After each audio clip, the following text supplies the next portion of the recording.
Okey. Assalamualaikum semua. Waalaikumsalam. Okey. Semua dah makan dah ke ni? Dah makan dah? Dah. Dah, okey. Jadi, sekarang kita akan belajar bab baru. Tapi sebelum tu, kita tengok dulu video ni. Cerita ni.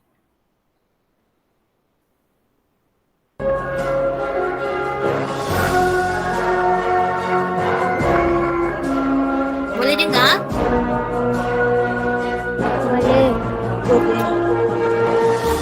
Boleh.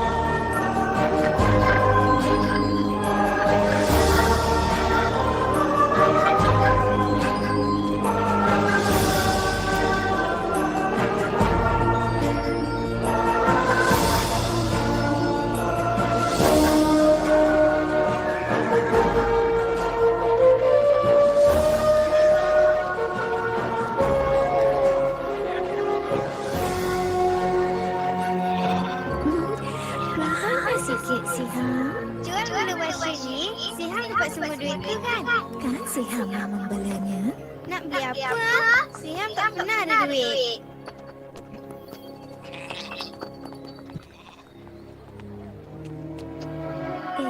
Dia tak sisat abang.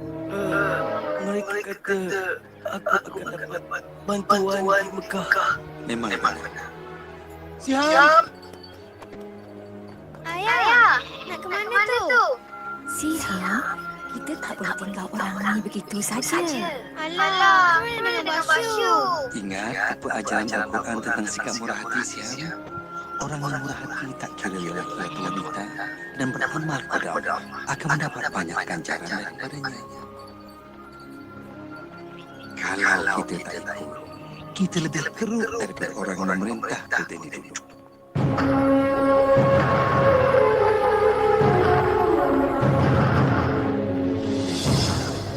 Kamu tahu, Sis, dulu Mekah ratusan patung berhala mengelilingi Kaabah. Dan orang seperti ayah yang miskin ini hidup amat susah, Sis. Terima kasih, Tuan.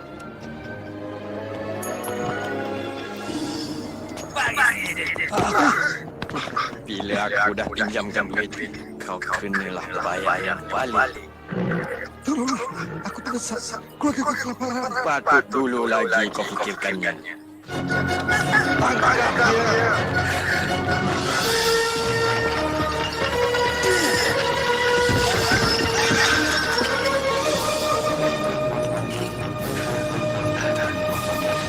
Selamat datang ke Mekah.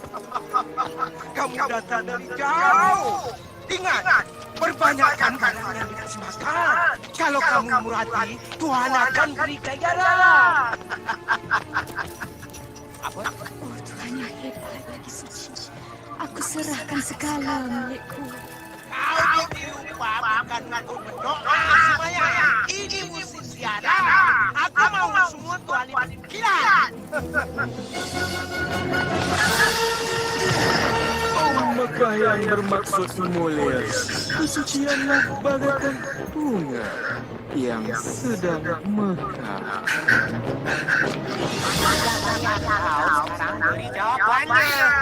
Sabarlah, Suhaib. Ramalan anak panah suci tak boleh dipaksa. Oh, bagus pilihan kau, Suhaib. Teruskan dengan rancangan penipuan kau tu.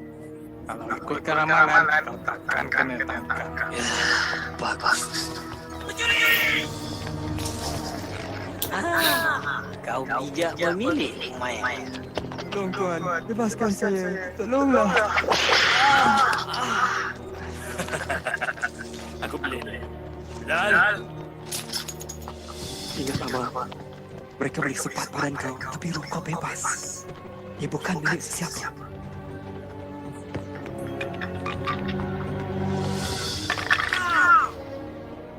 Kata di sana. Nah, paling semula. Tapi ingat, tak kalah kau jadi beku. Tidak. Kau milikku.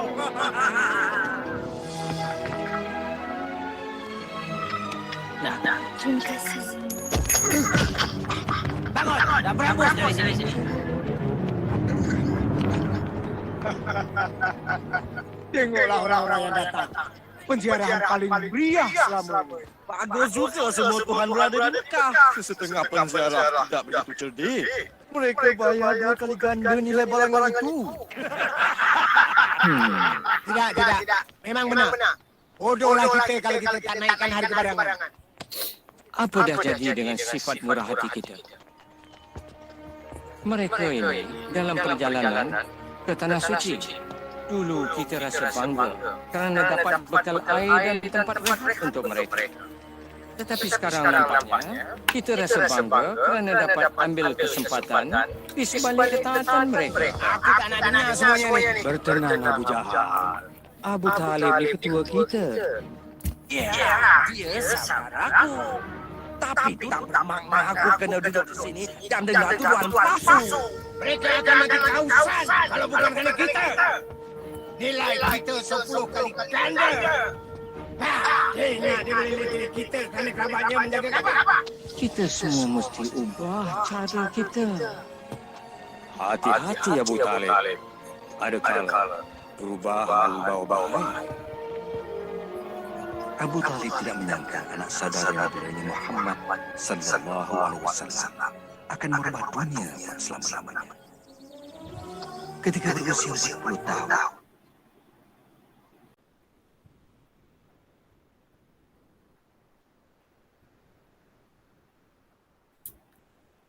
Dengar tak cikgu cakap?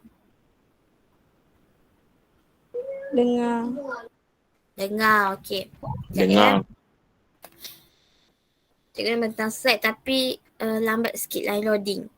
Okey, tadi kita tengok tentang zaman jahiliah.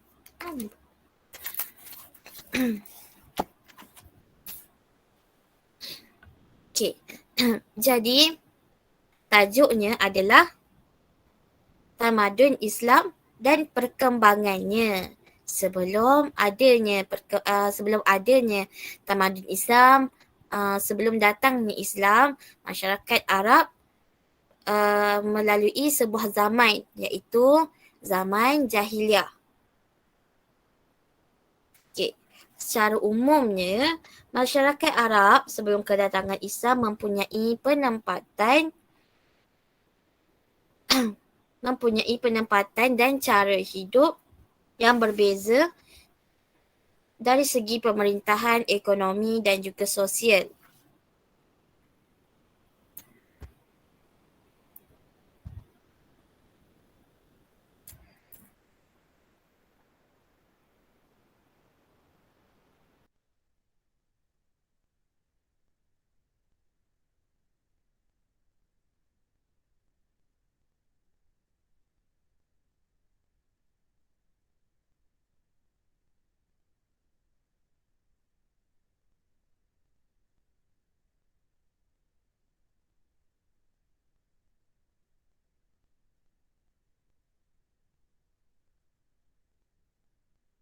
Sorry, cikgu terkeluar.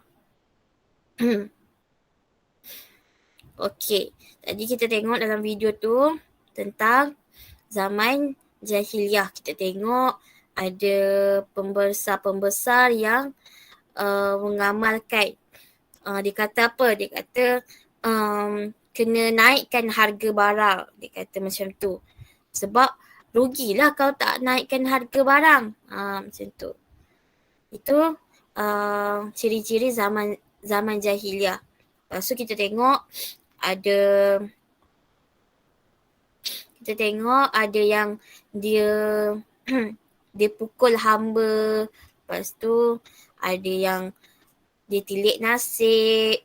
Dia tanya dekat dukun tu ataupun ahli nujum tu, dia tanya. Dia tanya pasal anak panah yang mana yang terbaik. Macam tu. Itu semuanya peristiwa ataupun keadaan semasa zaman Arab Jahiliah. Okay. Dapat tak bayangkan macam mana keadaan Arab tadi berdasarkan video tadi tu? Boleh tak bayangkan macam mana kehidupan masyarakat Arab Jahiliah? Mestilah kita tengok, bila kita bayangkan video tadi tu, kita boleh bayangkan kehidupan mereka tu susah. Ada pemerintah yang tidak jujur, ada peniaga yang selalu ambil kesempatan, menaikkan harga barang. Lepas tu, kita tengok zaman tu, tengok tilik nasib, kalau nasib tak baik, kalau yang ni nasib baik, macam tu. Okey. Ini adalah latar belakang masyarakat Arab sebelum kedatangan Islam. Okay. Masyarakat Arab ni dia tinggal di kawasan semenanjung Tanah Arab yang dikelilingi oleh padang pasir Syam di sebelah utara, Laut Arab di bahagian selatan, Teluk Pasir di bahagian timur dan Laut Merah di bahagian barat. Okey. Dia kata semenanjung Tanah Arab, kawasan ni semenanjung Tanah Arab ni dia dikelilingi oleh laut. Betul tak dikelilingi oleh laut? Okey, sini. Nampak tak? Ni semua laut. Okey. Lepas tu dia kata dia terletak dekat mana? Dia terletak dekat sebelah dekat utara padang pasir Syam. Okey, sini Syam. Utara. Lepas tu dekat selatan pula. Dekat selatan ada Laut Arab. Sini Laut Arab. Lepas tu dekat bahagian timur. Bahagian timur Teluk Parsi dan bahagian barat ada Laut Merah. Okey.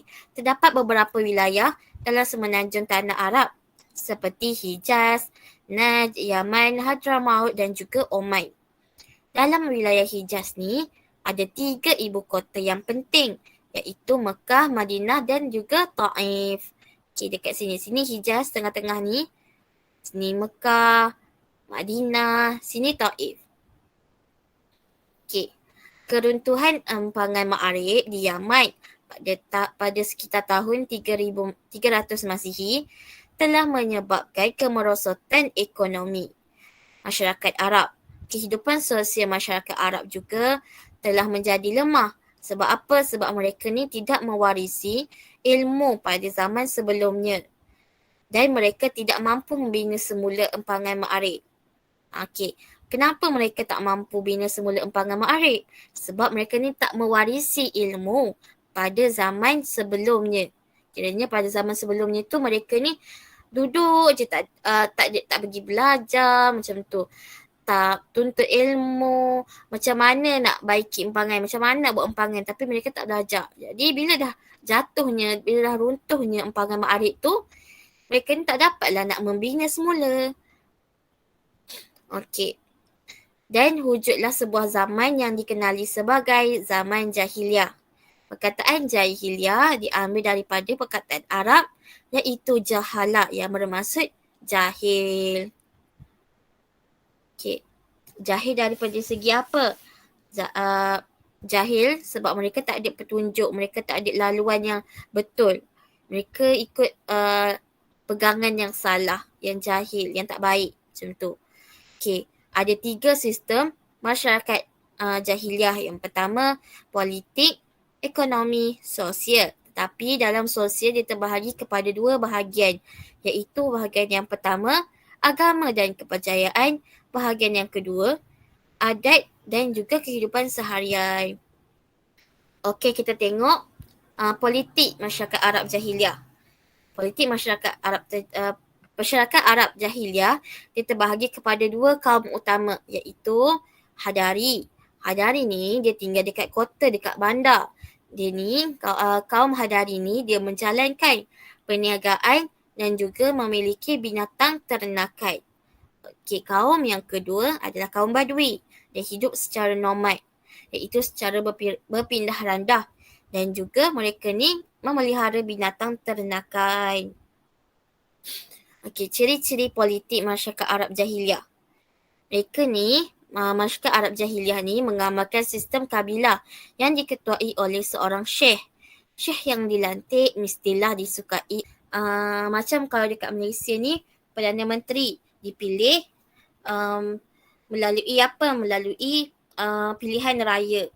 Okay, jika Perdana Menteri tu baik, dia selalu tolong orang, jadi rakyat pun akan pilih lah dia jadi menteri yang macam tu. Sama juga dengan politik masyarakat Arab ni.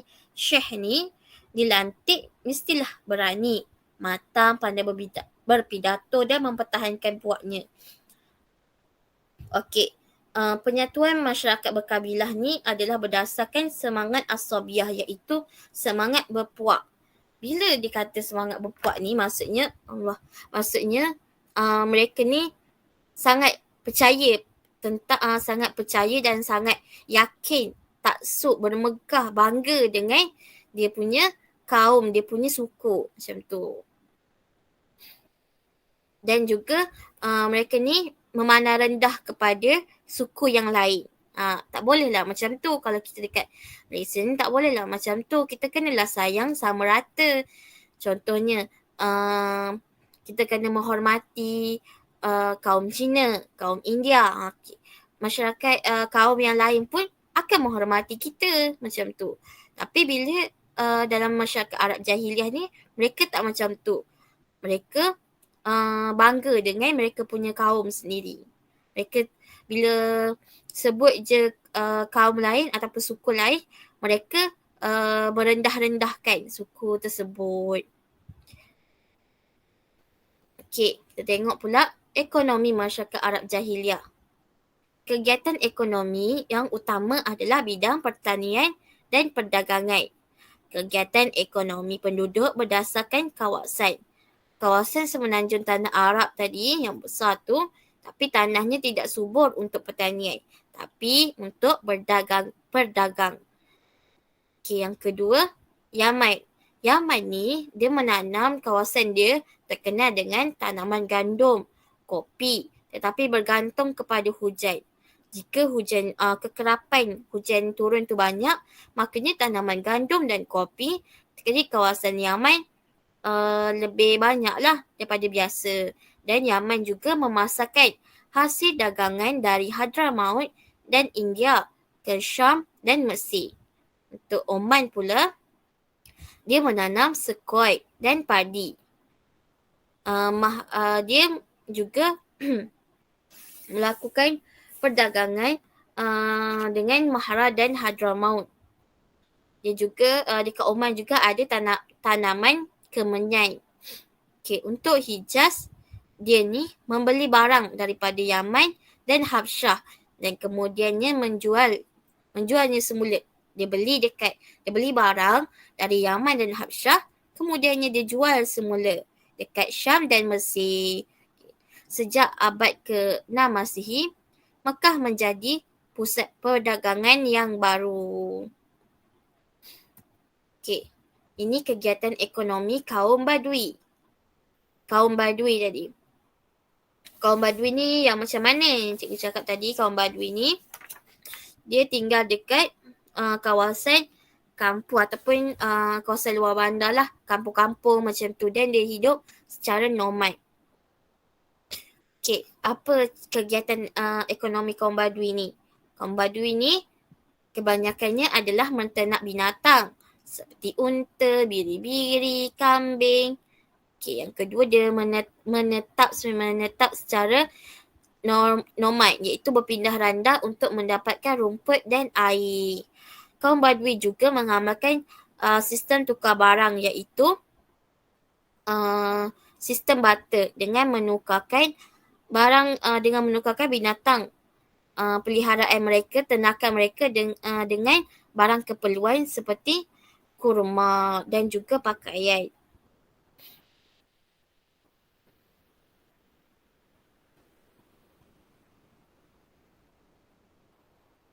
Okay, seterusnya adalah kegiatan ekonomi kaum Hadari.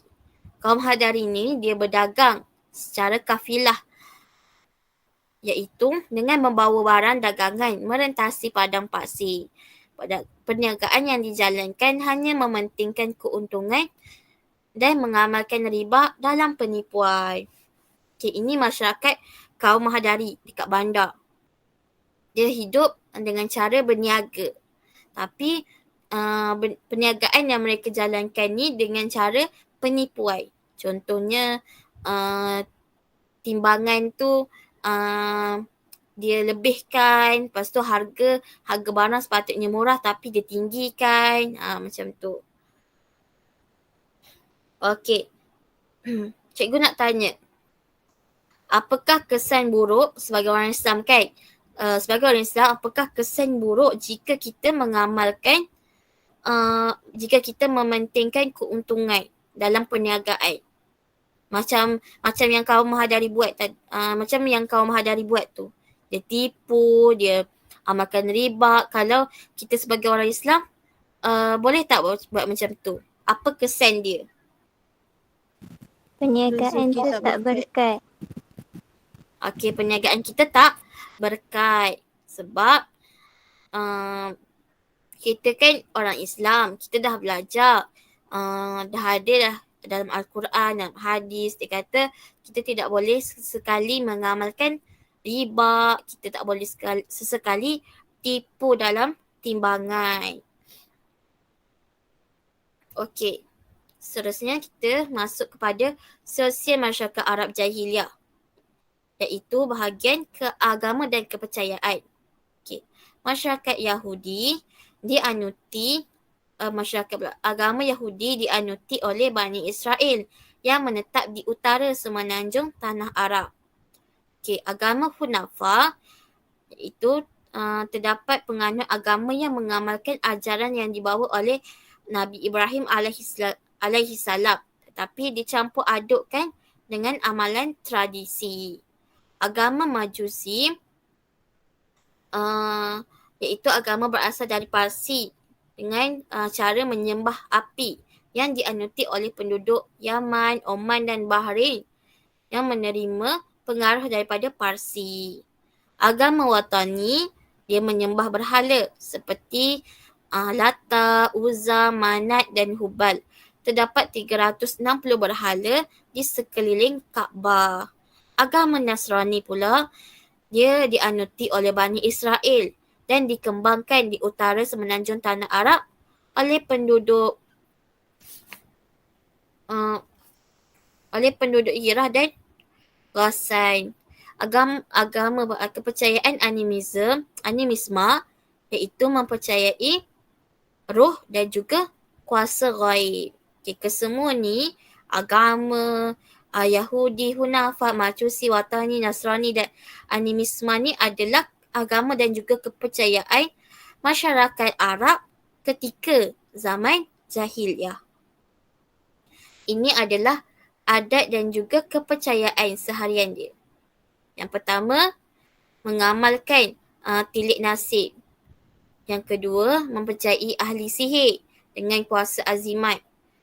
Lepas tu, dia memandang rendah kaum wanita, melakukan maksiat, berjudi, berzina, minum arak dan angkuh. Dan yang terakhir, dia juga memandang hina pada golongan hamba. Okay.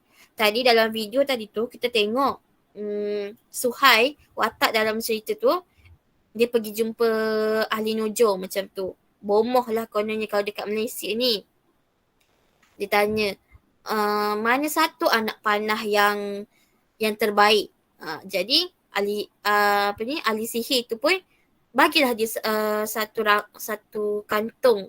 Ada beberapa anak panah. Kemudian Suhai tu pun cabut satu anak panah dan dia kata, oh itu anak panah yang terbaik. Macam tu. Kemudian dia ni memandang rendah kepada wanita. Memandang rendah tu macam mana? Mereka ni pandangan masyarakat Arab Jahiliyah ni terhadap wanita ni rendah sebab dia pandang macam wanita ni lemah, tak boleh kerja, tak boleh hanya duduk kat rumah je. Dan dia kata perempuan ni akan mendatangkan fitnah kepada keluarga. Jadi kebanyakannya anak perempuan ataupun bayi perempuan akan dibunuh selepas lahir. Okey. Diorang juga melakukan maksiat seperti berjudi, berzina, minum arak dan juga sombong, angkuh macam tu. Dan memandang hina pada golongan hamba. Tengok tak tadi macam dekat kawasan pasar tu kan, scene ataupun situasi dia dekat bahagian pasar, tiba dia ada dia pukul hamba tu. Kemudian hamba tu pun jatuh. Okey, itu adalah salah satu penghinaan terhadap golongan hamba. Dan golongan hamba ni, mereka ni jual dekat pasar je. Nak dapat hamba tu jual dekat pasar je. Kalau kita sekarang ni, tak ada lah kita guna hamba. Cumanya kita ada pembantu rumah. Ada bibik kan. Cumanya tapi kalau bibik kita ni, kita layan dengan elok. Kita layan dengan elok, kita bagi makan, kita bagi minum, kita bagi tempat tinggal yang baik, pakaian yang baik. Tapi mereka tidak macam tu. Sebab apa? Sebab mereka ni hidup dalam zaman jahiliah. Mereka tidak mengenal kebaikan. Okey.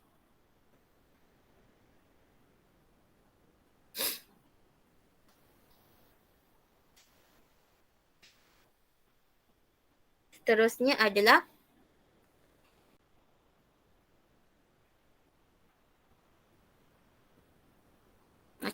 sifat baik masyarakat Arab jahiliah.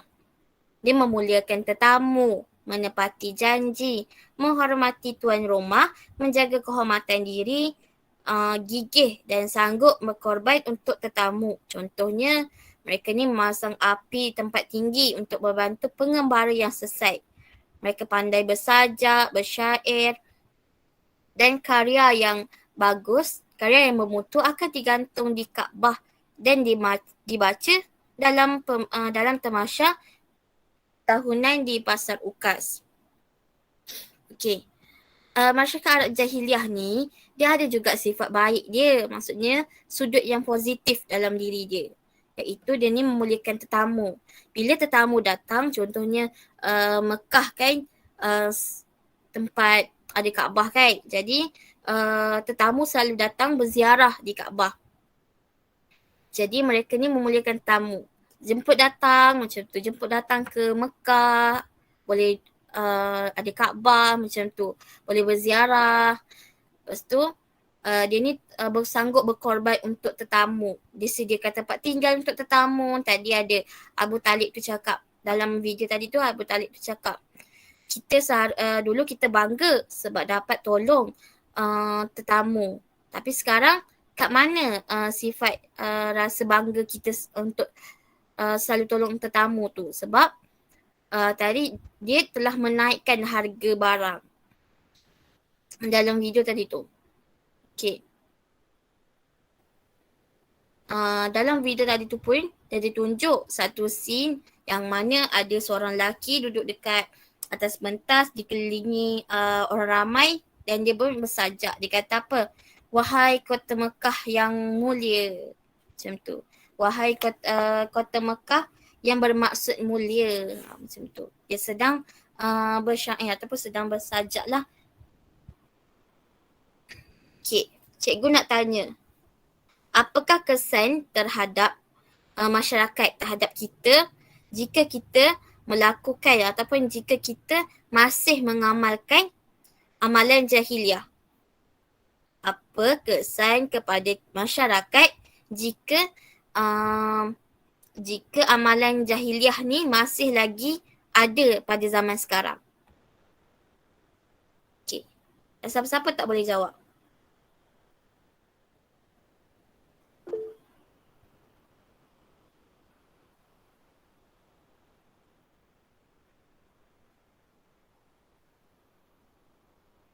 Okay, apa kesan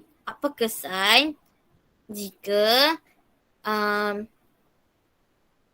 jika amalan Arab jahiliah tu, amalan riba, amalan mementingkan keuntungan, amalan yang tidak baik lah semasa zaman Arab jahiliah ada pada zaman sekarang. Apa kesan dia terhadap masyarakat? Selalu Hidup dalam kesusahan. Selalu hidup dalam kesusahan. Auni kata selalu hidup dalam kesusahan. Sebab apa? Sebab kita ni kita akan terpaksa mengikuti kehendak pemerintah yang kejam. Dia kejam lah. Masyarakat Arab Jahiliah ni tadi tengok. Dia pukul hamba dia naikkan harga barang. Cuba kalau kita dekat Malaysia ni, tiba-tiba naik harga. Contohnya nak beli ayam, Selalunya ayam sekilo dalam RM16, RM15. Macam tu tiba-tiba ayam naik sampai RM50. Takkan kesian dekat orang yang susah. Okay, jadi masyarakat Arab Jahiliah ni tidak memikirkan tentang itu. Mereka hanya memikirkan keuntungan. Tapi bersyukurlah kita duduk kat Malaysia ni. Sebab apa? Sebab pemerintah kita, kita ada KPTNKK, kita ada satu badan yang menguatkuasakan harga barang, yang kawal harga barang supaya harga barang tu tidak terlalu tinggi. Kalau harga barang terlalu tinggi, akan menyebabkan kesusahan lah kepada rakyat-rakyat. Nak beli barang pun susah macam tu. Jadi kita kenalah bersyukur sebab kita duduk dekat Malaysia. Sebab selepas kedatangan Islam, perkara tu dah tak ada dah. Dah semakin berkurang dah. Jadi bersyukurlah. Kita kenalah bersyukur sebab duduk dekat Malaysia pada zaman sekarang ni, pada zaman yang moden ni. Bukan pada zaman jahiliah. Kesimpulannya, sebelum kedatangan Islam, masyarakat Arab mengamalkan corak kehidupan yang pelbagai. Dari sudut politik, masyarakat Arab ni dia mengamalkan sistem pemerintahan berkabilah. Manakala sudut ekonomi pula, masyarakat Arab mengamalkan kegiatan ekonomi berasaskan pertanian dan perdagangan. Dari sudut sosial, masyarakat Arab mengamalkan kepelbagaian amalan dan adat yang diwarisi secara turun-temurun. Hal ini berterusan sehinggalah berakhirnya zaman jahiliah. Bila berakhirnya zaman jahiliah ni?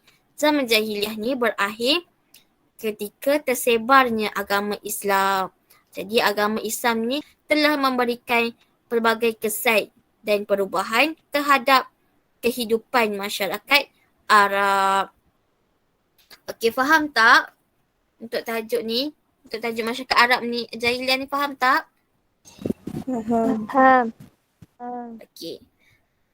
Cikgu nak tanya,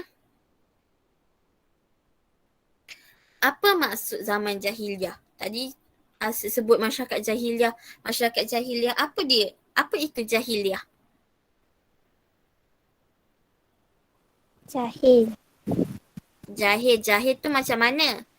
Dia tak ada apa? Dia tak ada kitab rujukan. Dia tak ada kitab rujukan, dia tak ada undang-undang yang sistematik lah. Yang kedua cikgu nak tanya, tadi masyarakat Arab Jahiliah ni dia mengamalkan banyak sangat agama dan kepercayaan. Sebut 3 je. Sebut 3. Auni boleh tak sebut 1 daripada 6 agama? Ada 6 tadi agama dia. Sebut 1 je Auni.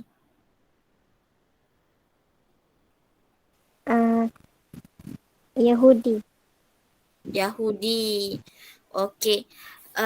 Min Halina boleh tak sebut 1? Watani. Batani. Okey, lagi 1. Siapa nak sebut lagi 1? Agama apa?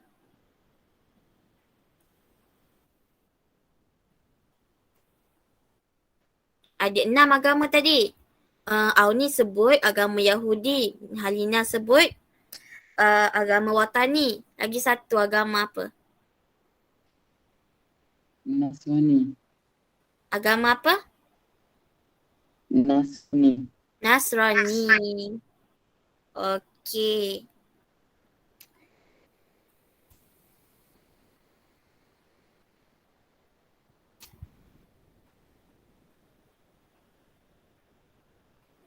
Okey. Apa itu masyarakat Badui. Apa tu masyarakat Badui? Kaum Badui tu apa? Masyarakat Badui ni apa? Perbezaan, okey, perbezaan lah. Perbezaan antara kaum Badui dengan kaum Hadari. Kaum Badui tinggal di tempat kawasan yang kampung macam tu. Okey, kalau kaum Hadari? Hadari tinggal di dalam bandar. Nah, ni kata dia kaum Badui ni dekat kawasan kampung, manakala kaum Hadari ni dekat bandar. Okey. Jadi itulah perkenalan kita tentang zaman jahiliah ni sebelum kita masuk kepada sumbangan sebelum kita masuk kepada tamadun Islam. Okey. Minggu depan kita akan sambung kepada tamadun Islam. Kita dah masuk dah tajuk tamadun Islam.